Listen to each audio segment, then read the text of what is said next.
again. It's mayhem. There's all this because we couldn't find an outlet. Now there's a lady in the window looking at us. You see that? Oh, she's hiding now. She's bashful. Like I said, I don't really know truly what the consequences are. I've never actually gotten in trouble with the drone before. This is gonna spit at us.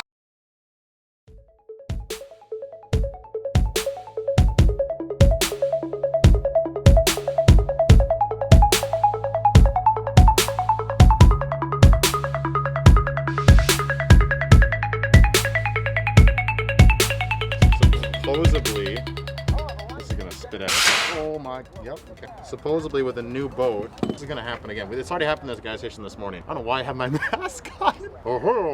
Anyway, you're supposed to, like, the first 3 gallons or so, like, it spits, like actually spits out. And it went all over my jacket this morning. I'm just going a little bit at a time. And after the first couple gallons, it gets better or something, I don't know. I'm scared, dude. This morning, like, I went, like, full bore, just sucked it in there, right? And it, like, shot out everywhere. It was a big old thing. It was horrible. How much do you think we put in there? We're only going, we're going to Lake Superior today, just a small little body of water.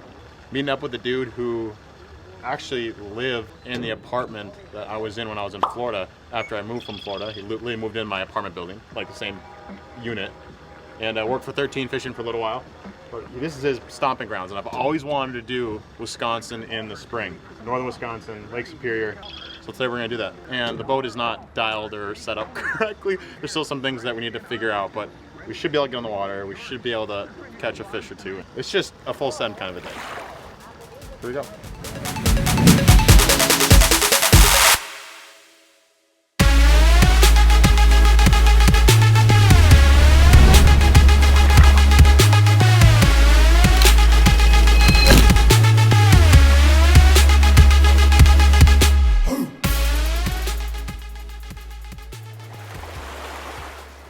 Well, it doesn't look like anything got stolen.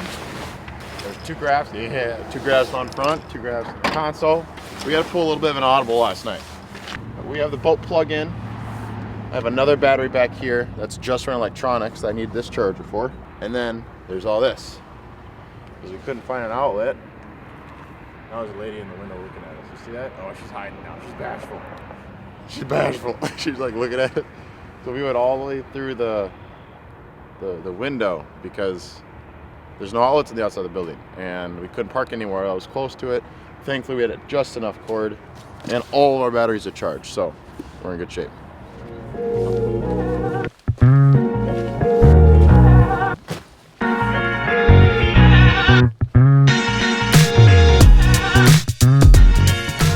What's going on, guys? A lot of times when you're fishing by yourself, you don't have a guy to back your truck down. And you got to do the whole, rigmarole yourself.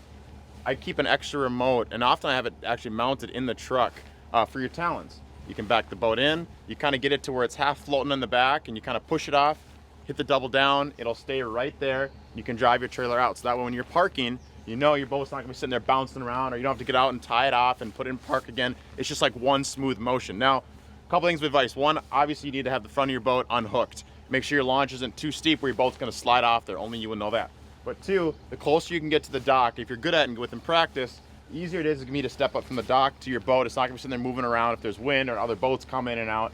But yeah, having an extra remote in your truck to be able to do this whole thing by yourself, crazy clutch. So I've never had solo casino before.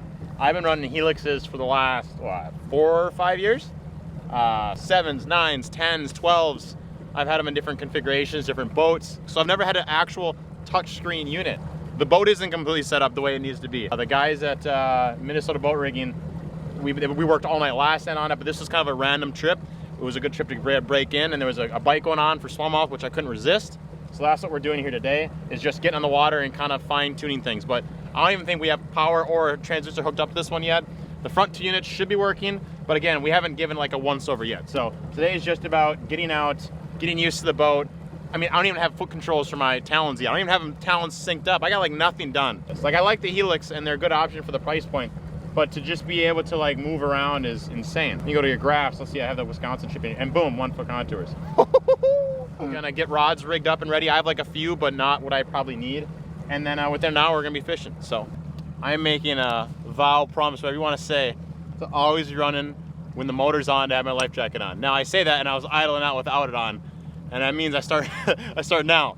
But in reality, I'm fishing too much on my own, on the water too much, just to not make that a habit, and it never really has been a habit for me. I will thank Jay Siemens for calling my ass out, and then I also hold all of you guys accountable. If you see me in the future on the lake, in a video, whatever it may be, behind the motor with it running without this on. Up front of the trolling motor, probably not, but when it's running, this is gonna be on all the time. So, dude, I'm so excited. I don't even know if you can hear me, but it's so smooth. Woo.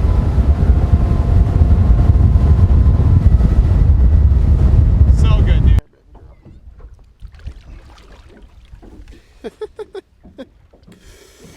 I'd say yeah, that's a pre-spawn smallmouth right there. Just like, dude, I think they're on this sand. They do this on Mille Lacs too. On these sunny days that are like way pre-spawn still. They get on this sand and they just roam the shelves of it, and it's like warmest water. They're getting rays. Some food slides up. Look how thick she is too. Oh, it's gonna go down today. Dude, they're like, there's like 3 or 4 with them too.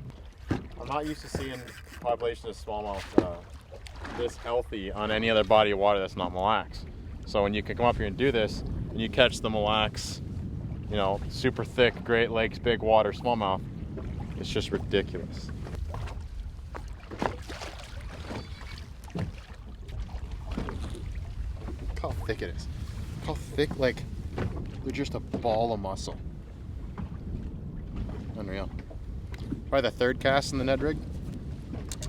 I think we can catch them on a hair jig, but I think a Ned rig for like specifically casting at like structure, like little pieces of wood, is the deal.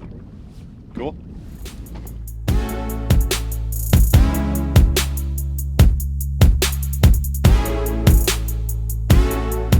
Sorry, little cat.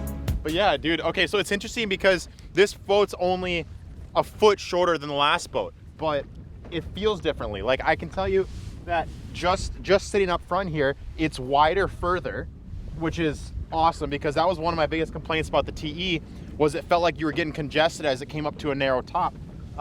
When you put it on plane, when you turn it, it feels more agile, it feels more compact, and it's only a foot shorter, like a foot 2 inches or something. So I'm already I'm like in love with it. Logan knows, and I've said already, like, I don't have anything really dialed the way it needs to be. I just haven't had the time to do it yet. So actually getting in here, oh, I thought that was a smallmouth. No, I don't think it is. But actually, like, rigging everything the right way it needs to be, getting all the rods and all the tackle organized, I'm very much so looking forward to that. So for now, we're gonna ease our way out on this break line. We know the smallmouth are somewhere between that like 5 to 8 foot of water on this break. And water temp's freaking cold, so I don't know if we're gonna be able to get into fish right away, but the sun's out. They gotta be eating somewhere. Like, they're somewhere. We just gotta figure out where.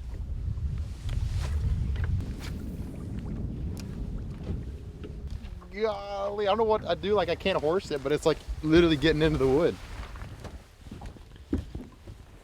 I don't think I have it well hooked either. That's so crazy. Just literally see it run around the wood. Oh, jeez, come on. It's amazing how much power a freaking 3-pound smallmouth has. This one isn't that big, but we're on like it's like a second one and like probably 10 casts here. All right, but there, you're not that big.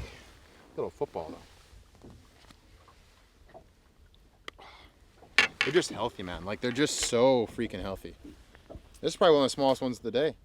I bet you that fish is only, well, actually, got my old trusty bump board here.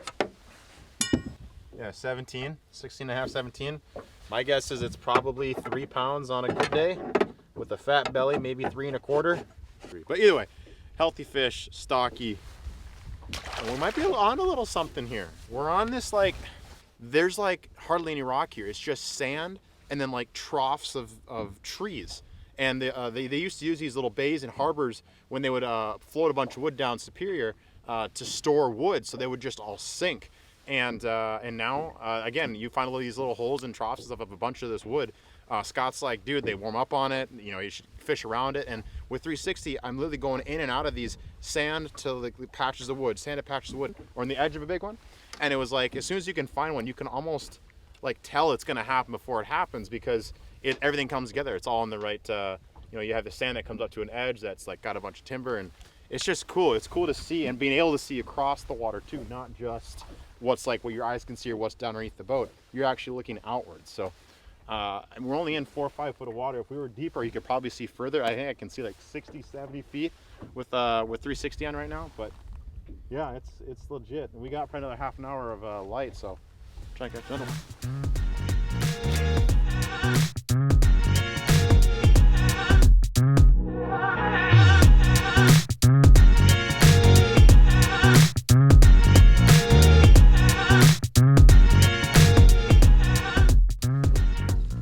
Okay, so probably, I think every fish but one. No, I think every fish today's come on a hair jig. I got a bunch of these made for me from a guy that made a bunch of custom ones like 2 or 3 years ago. So I don't even, it's not a specific brand, but I want to say this is a 5/16 ounce head. We're in pretty shallow water. Have it paired on 9-pound braid, 9-pound fluorocarbon leader, and like I think it's a 7/1 medium light Omen. So it's pretty simple. We're just dragging it along through the water column. I don't really add a lot of action to it. I don't like pop it along. I just kind of dead reel it and let it pendulum back to the boat, keep your rod tip up and reel it in. We're only in deepest part 5, 6 feet of water, shallowest part 2 or 3. So we're just really kind of keeping it in the middle of the water column. But when they come up to it, it just feels like it's dead weight. They don't like usually crush it or you know, get acrobatic. They just kind of grab it and you just feel them swim off, and hence the rod just goes down. And it's a subtle bite, but it's fun because it's all light tackle, right? And especially when you get them hooked up, if it's a good one, they just, yeah, they own you. They walk you on the boat, as you guys have seen. This happen almost every one of these fish. But it's nothing too crazy. Hair has been thrown around for a while. There's a lot of different brands that make them. It's just, I mean, yeah, I guess these are a bunch of custom ones I've had and I've used for a while.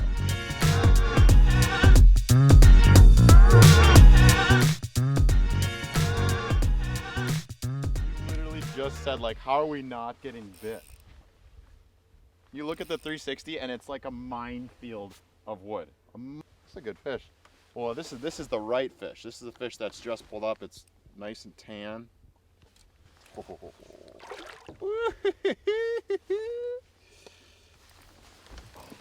girl. Oh, this just a good old big old chunk. Yeah. Look at that. Look how stocky that thing is. Dude. Oh, it's tagged. That's sick. I didn't even see it. Look at that. It's got a tag in it. Dude, I'm not even sure what to do with that. Like, do you just write the number down or something? What do you do? I have no clue. I think it's got a number on it. Looks like 2292. That means anything to anybody? 2292? It's a pretty fish, eh? Thick, too. Heck yeah. Well, the same size.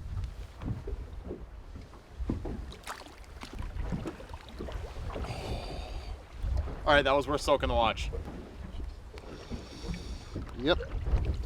That's probably the best one so far, right? Maybe not as long, but boy, is it stout. Look at that thing, just stout. Ugh. Beautiful. I could do this all day, every day. All day, every day.